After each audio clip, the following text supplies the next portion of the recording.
Welcome back to Thinking Critical. This is Wes, and it's time for your Saturday night delight. Skip and Tosh and the D-Man are back in the saddle again. Once again, folks, you missed out on the last show, Skip. You're feeling better this week. Are you ready to talk some geek culture? Some geek culture 411? I am. I want to say thank you to my main man Doc for stepping in, handled it completely. I was excited to be able to watch the show in a separate way, in a different way, just as a viewer.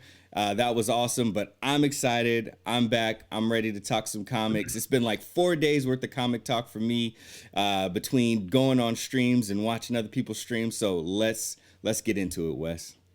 Time for some comic industry news. All right, so first things up, it's not really a topic, but I do want to point this out there that TKO Studios has a initiative going on because of all the things that are happening with local comic shops. If you don't know who TKO Studios are, they're like a prestige format comic company, and you can order their stories in trade paperback, or you can get them in 6-issue like box sets, like you would get like a DVD box set.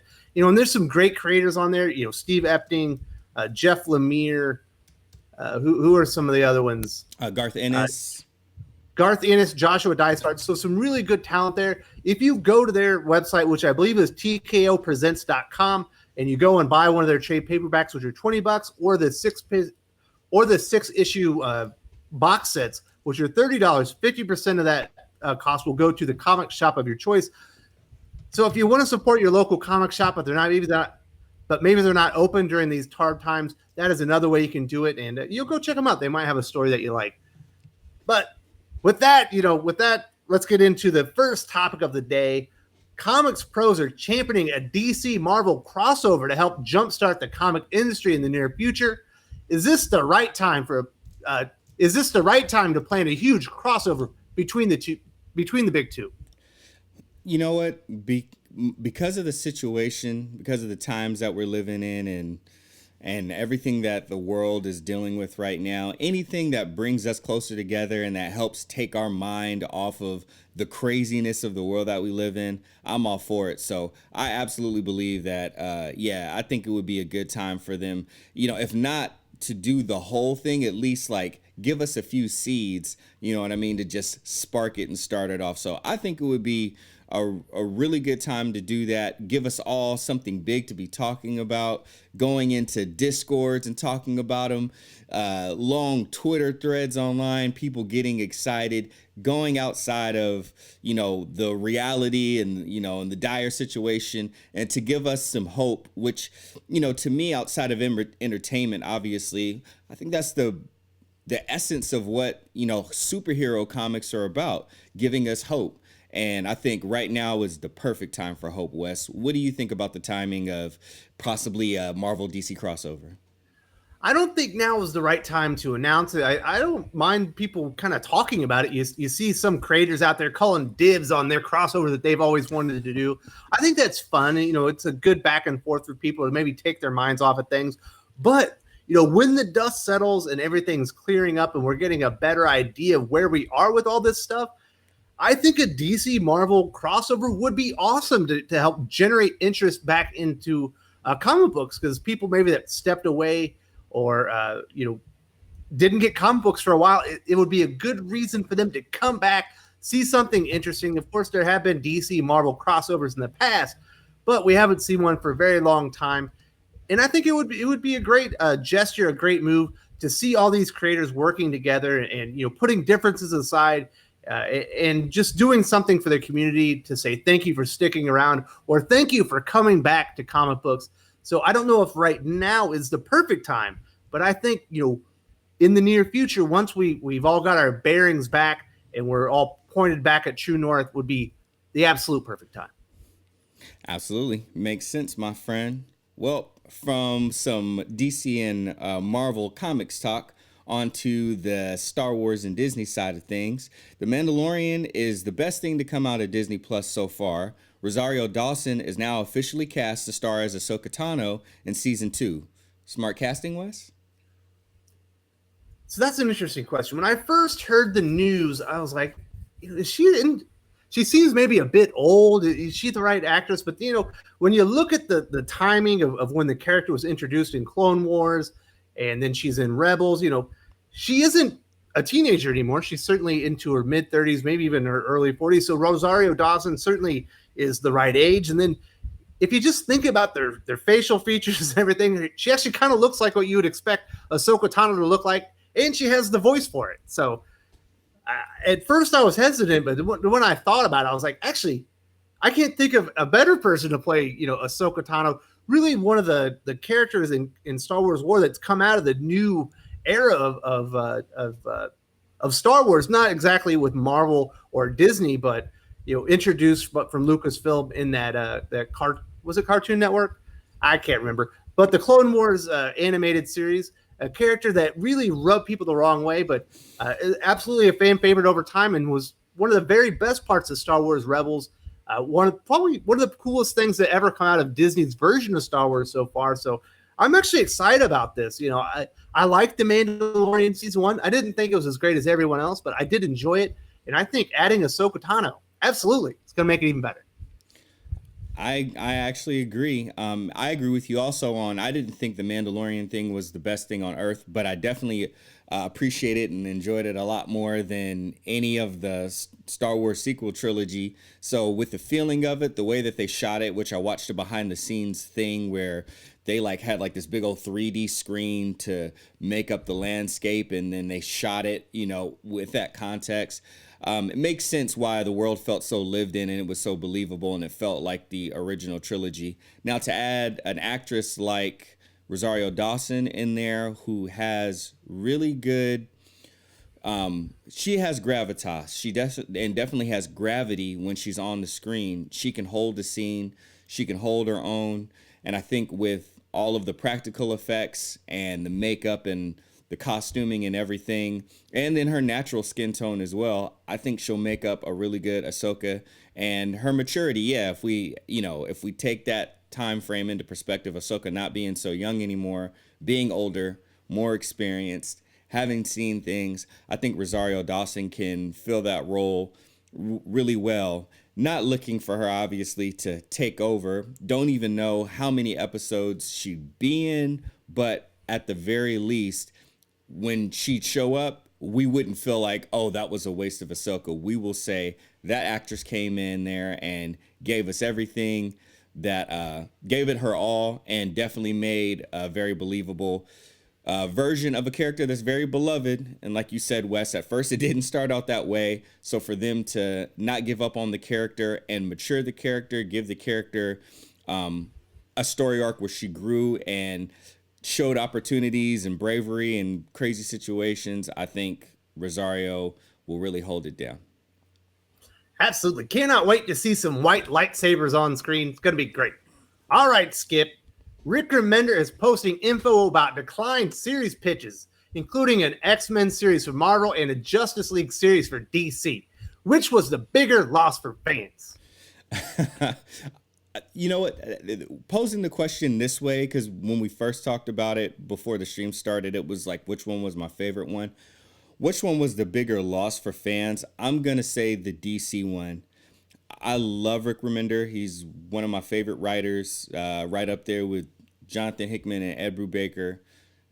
So I enjoy his visceral writing. It's very real, doesn't pull any punches, is I would say very honest. So to see that realness, that sober writing, that writing that kind of takes you out of whatever, elation that you're in and brings you down to the ground. I think there's not a better place to put some of that grounded writing than over on the DC side of things. And we see that he can handle ensembles, obviously. His Uncanny X-Men run, everybody talks about that, right? So to see some of that go over to the DC side of things would have been awesome, would have been incredible, probably would have been one of my favorite DC stories, but the pitch got declined. But outside of that, Wes, which one was a bigger loss for fans? Him not doing DC work or him not doing that X-Men Marvel story? Well, it's all in theory. He said he turned down an X-Men, work in 2019. That would put him in Jonathan Hickman's Dawn of X series. or time frame. Yep. So that's the way bigger loss. Jonathan Hickman is great at a lot of things. He's great at really big ideas. He's great at long-term story projections. He's great at he's great at a lot of things, but he isn't always great at grounding a story. Well, guess who's better than anybody in comics at grounding characters and grounding the story? Rick Remender would be the perfect addition to Dawn of X. There are things that aren't working out. The only writer that's really bringing that is Ben Percy with X-Force and Wolverine. I think Rick Remender would have been the absolute perfect addition to Dawn of X, would have been the best writer to work in there and really take some of these grand ideas that Jonathan Hickman is working with and made them like 1,000 times better, and it would have worked out even better.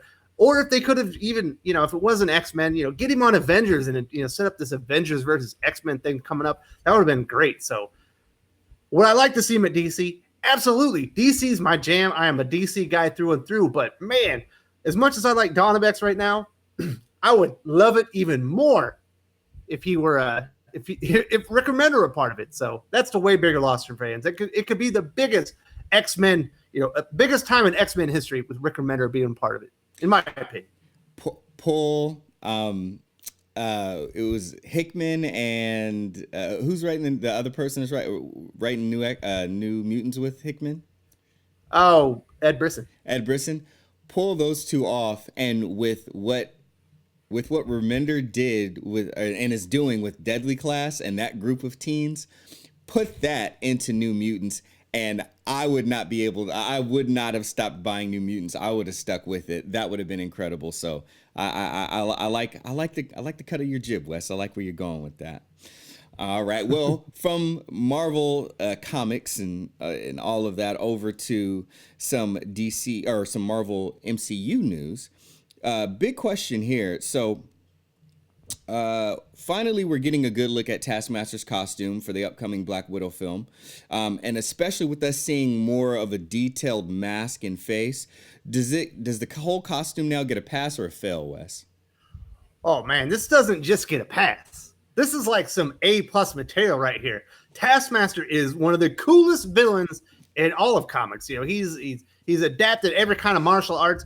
Whenever you're fighting him, he's basically learning your style so he can defeat you in any way he wants. So he's a great character, but he's got a weird Skeletor-like look that maybe you don't want the Frank Langella treatment on the big screen in the MCU. And I will tell you this.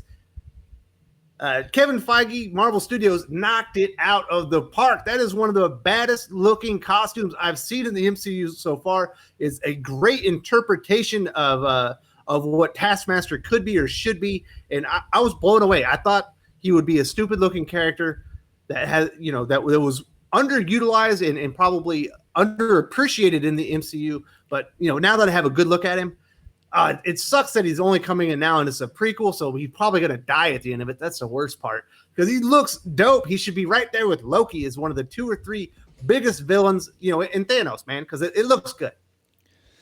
I fully agree. This was something that we were talking about on the Real Comic Stacks Aficionados After Dark stream last night, and I enjoy it. I've always liked Taskmaster. I explained that since Captain America is my favorite Marvel character, and one of my favorite things about him is how he's a master level tactician. He can look at a fight, whether it's one-on-one, a group thing or a battlefield. He can start picking apart advantages and disadvantages and make a plan of action almost instantaneously. And that's what I liked about Taskmaster, that there was a villain that had a very similar ability to do that. Now, taking that and then you look at his helmet, how we got a closer look and we did see more of the bone type things, the Skeletor thing, the crossbone similarities. But I like the fact that if you look up at the top, there was like a little pencil camera. And I think that's how he captured the footage that later we saw on the trailer with him. That was obviously footage from Iron Man 2 when Black Widow first showed up. But I think that's how he captures the footage of everybody else. He fights them, and then he can go back later, watch the footage, and break it down even more. And he's not just looking at how to be just like you. He studies your style so he can find where you make mistakes and take you out. I'm enjoying it thoroughly. And I like how they adapted some of the things, like the cape and the hood still being a part of it, but the rest of the suit being more of the tactical, practical style. I think they did knock it out of the park. And since I've already been partial to Taskmaster, I'm that much more excited to see him on the silver screen. Easily, even, and Scarlett Johansson, I love me some Scarlett Johansson, but I'm actually for once looking more forward to seeing Taskmaster than anything with this movie. Those are big words, my friend. All right, Skip. Dark Knight's death metal promises to be one of the craziest comic events in recent memory. Scott Snyder and Greg Capullo are delivering fans an actual dinosaur version of Batman. Is it too far or not far enough? For me, I'm going to say not far enough. I'm swinging on that side. For everybody who's been watching Geekspan knows I am not the most excited for this series. I love monster trucks, and I wasn't even the biggest fan of the monster truck being in there.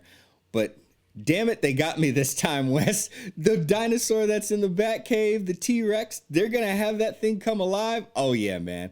I'm here for it. I'm living for it. I'm into it. I am thoroughly excited to see that dinosaur. I didn't even know what is it, a Jurassic Park thing? Am I a bigger Jurassic Park fan than I thought? How does it take one thing, a dinosaur coming alive and being used in it?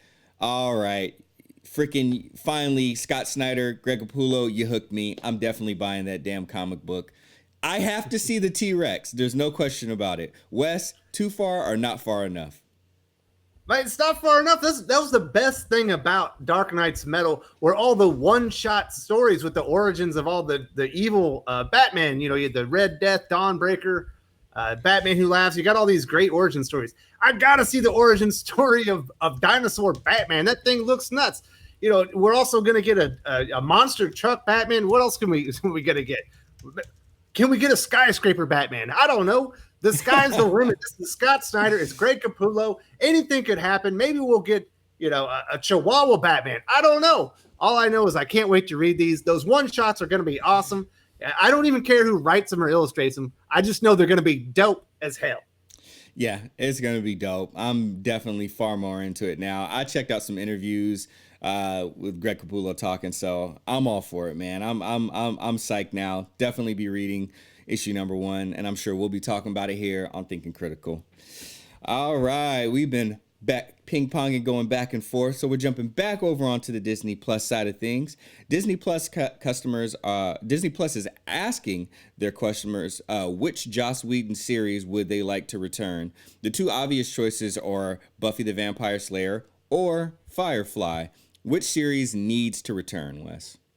All right, so this is tough. Buffy the Vampire Slayer as a cult classic TV show. It had a lot of seasons on Fox, and had a couple of spin-off series. Angel being the big one. I think there's a Spike series as well. People love that character. So and Sarah Michelle Gellar seems like a sweetheart. But Firefly was criminally canceled after one season. Malcolm Reynolds and crew need to come back. This is great. Bring it back, man, and don't even include the movie. Let's bring back some of the characters they killed off. I want to see Wash. I want to see Shepherd Book. Let's pretend like a great movie, which was awesome. Didn't even happen. Let's just go back to the beginning and let's get some more stories aboard Serenity. That was such a great crew, and I don't really like Joss Whedon anymore. I think he's been proven to be kind of a jerk off, but the man created Firefly. I love it. Everything about that series just really spoke to me. A cowboy western, set in space, with Chinese culture and stuff. There's so many cool little nuggets and everything in there, and there's so many great characters. Please bring back Firefly. That's all I want. It's all I want. Please. The world and the characters that they built in that was awesome. the dialogue and how everything was written was perfect for the times. I think that's one of the biggest knocks against Joss Whedon, outside of him kind of being a little self-absorbed, which he got brought down a few notches after things kind of fell apart a little bit with, Avengers 2, and then also what happened with Justice League. I think he's sobered up a little bit, but time has just passed him by. Things have changed, things are different, but the desire for that world has not changed. Serenity, I enjoyed the movie, yes, but it just wasn't satisfying enough. We didn't want the story to end. So that's why we did, it was good, but we wanted more time with those characters. I think that's why most people who do enjoy Serenity enjoyed it, because it just gave us more time with some of the characters. But I think and I like Buffy the Vampire Slayer. The show was cool. I am one of those people that was more of a fan of the movie. Sarah Michelle Gellar is awesome, but was it Christy Swanson? Mm-hmm. Oh my gosh. If Tiffany Amber Thiessen, if Kelly Kapowski was my first crush, I think my second crush might have been Christy Swanson. I watched all of her terrible B movies later on. So I'm a little bit more partial to Buffy. I do like the movie. I enjoy it, but Firefly, I think, leaps and bounds, and it's just, that's the one that everybody wants to see. That's what we didn't get enough of. We have plenty of Buffy. We have spin-off shows of Buffy. I think the obvious choice is Firefly. That's what we need more of. I think that's what the people deserve. Amen, brother. I couldn't have said it better myself. Man, bring back Firefly. All right, everybody. I think we had a great show today. We talked a lot about great comic book news. We got some streaming news in there. Even got a little bit of movie news with you for the MCU. Skip, is there anything you need to say before we sign off? If you're looking for a chair in these times, which some people are, needs change and money is different for different people, feel free to hit us up. Tabu Ohana, who supports orphans, still a great place, and you get $40 off of a chair if you use my code. But even with that, we're trying to stick together, and I really appreciate the Real Comic Stacks, his YouTube channel, taking on additional streams to give us time to get together, talk about different nerd culture stuff, comics, comic book movies. He was doing streams last 3 nights in a row for this previous week. So go check out his, and I'm feeling better, healthier, and it gave me a second wind, and I've been doing some additional evening streams as well on the Thinking Critical YouTube channel, Twitch channel. So twitch.tv/thinking_critical_YT. Come read some comics with me. Come have a conversation with me. Come and watch me play some Marvel Ultimate Alliance. I'm going to try to commit to doing 2 streams a week on that channel. So it just gives us time to come together and kind of pull ourselves out of this craziness that's going on. Well said, my friend. Bye-bye, everybody.